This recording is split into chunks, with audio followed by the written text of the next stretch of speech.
Hey there, are you feeling stressed about the upcoming election?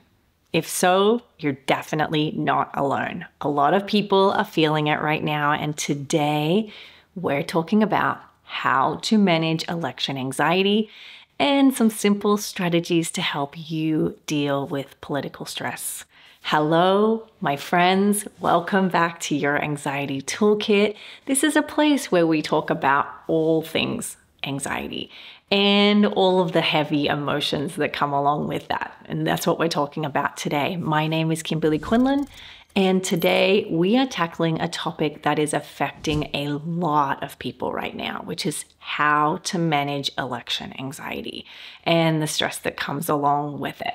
Now, let me first say, if you're feeling more on edge, maybe you're having trouble sleeping, you're struggling to concentrate, or maybe just you're noticing more tension in your body, maybe even experiencing more frequent panic attacks, which is very common right now, you're not alone.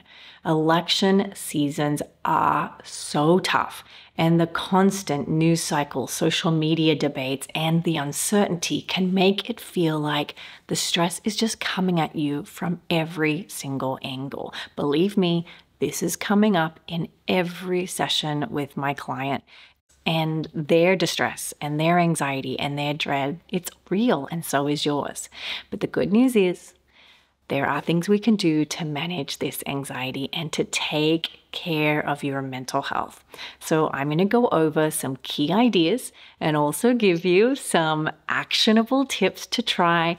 As always, take what you need and leave what's not helpful, especially for you. Everybody is different and everybody has different needs.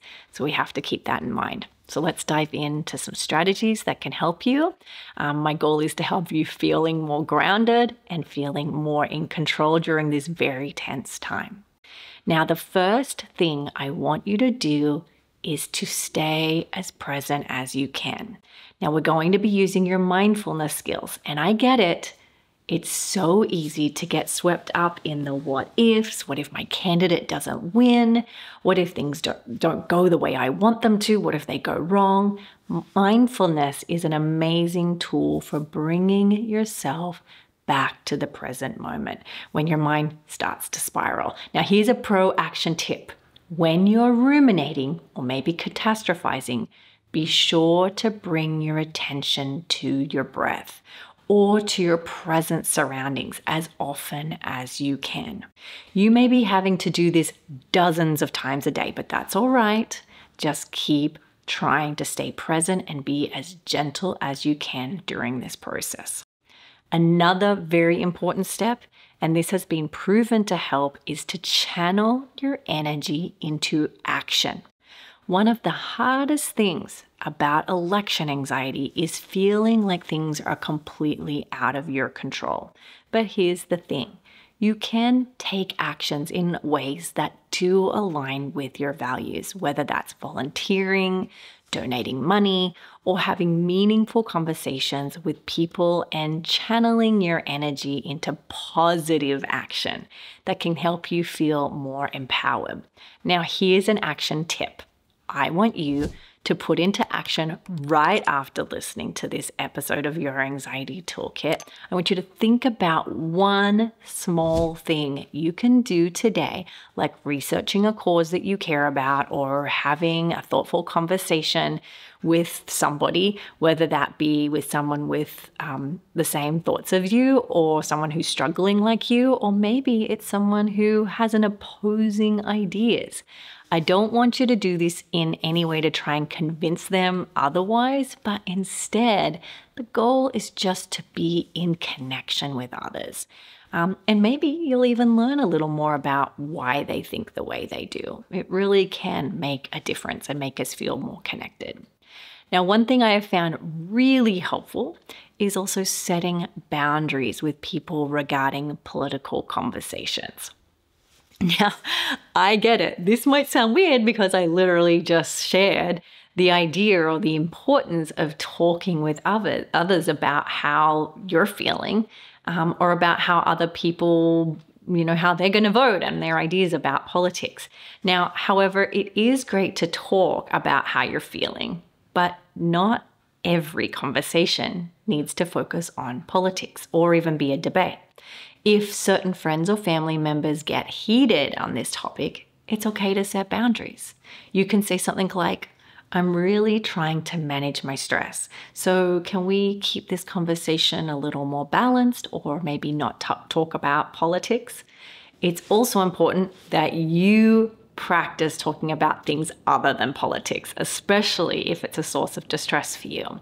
Now, the pro action tip here is prepare a couple of boundary setting phrases in advance so you're ready if the conversation starts getting intense. A key thing to remember during these stressful times is also to move your body. You've got to get outside. When stress builds up, it can exacerbate anxiety and can increase your irritability. So getting outside, maybe taking a walk, doing some yoga, even just stretching can really help release the tension you feel. Now, research shows that physical movement is a great way to reduce anxiety. So try to make it a part of your routine, especially during election season. Now, this one might be the most important. Are you ready for it? It's the most important in helping you manage election anxiety, and that is to limit your news consumption. Now, I get it.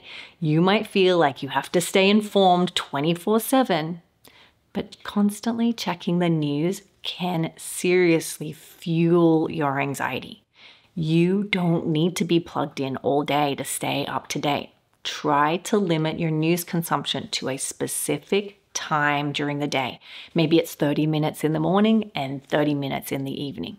Trust me, the news will still be there and you'll be giving yourself some much needed mental space. Go do something you enjoy.